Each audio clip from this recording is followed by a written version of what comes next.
রাধে রাধে বন্ধুরা, নিয়ে এলাম একটা ভিডিও। প্রথম ভিডিওটা দেখো, এরপরে তোমরা পুরো কথাটা কইলাম। আচ্ছা তুই যাতে কিনছো দেড় গেল ইয়ার আমি ভাই কিনছি তো ভাই, তুমি আমার ফোন করো না। না তুমি ভিডিওটা তোমরা হঠাৎ দেখিয়া কিছু বুঝতে না, এর লাগে আমি কই ভিডিওটা পুরা গল্পটা কই। আমার একটা ছোটো ভাই 2 দিন আগে একটা সাইকেল আছে, তার সাইকেলটা লইয়া গেছে টিচারের বাড়িতে পড়তে। হঠাৎ দেখে সাইকেলটা নাই, চুরি হয়ে গেছে সাইকেলটা। নাই আস্তে দুনিয়া খুঁজছে, পাইছে না। তো মনে করছে আর পাইতো না, কালকে গেছে। হঠাৎ করে কালকে পরশুদিন গেছে, কালকে সন্ধ্যার সময় দেখে একটা ছেলে সাইকেলটা লইয়া যার।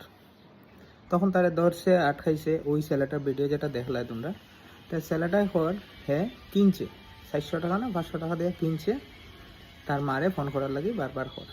যাই হোক, ছেলেটার কাছ থেকে মোবাইল রাখছে, সাইকেলটা রাখছে। তাই আমার কথা হইলো, সাইকেলটা আমি জানি না হে কিনছে না হে চুরি করছে, এটা আমি কইতে পারতাম না। তো আমার কথা হইলো, আজকে তুমি কোনো জিনিস না জানিয়া কিনা ঠিক না। তুমি যখন সেকেন্ড হ্যান্ড কম দামে পাইছো দেখিয়া কিনে লইলে, এটা তো চুরিরও হইতে পারে। যে ঘটনাটা ঘটছে, হয়তো যদি হে কিনিয়া থাকে, আর যে চুরি করছে বা যে চুরি করছে হে এই জিনিসটা বিক্রি করার কি তাহলে নেশা করার লাগে।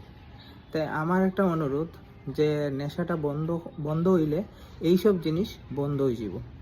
নেশা করার লাগে মানুষের যা পার, মানুষের রড সিমেন্ট সেই যা পায় মানুষের লইয়া জায়গা, চুরি করে লইয়া জায়গা নিয়ে কিতা করে কম দামে বিক্রি করার, এই টাকাটা দিয়া নেশা করার। তো এইটার তোমরা কি মত আছে এটা আমারে জানাইও, কমেন্ট করিও। আমার কথাটা কি সত্যি না আমার কথা ভুল, এটাও তোমরা জানাইও। তো নেক্সট ভিডিও দেখার লাগে রেডি থাকিও, আর এটা শেয়ার করে দিও সবার কাছে যাতে এই ভিডিওটা পৌঁছে। Tata, bye bye.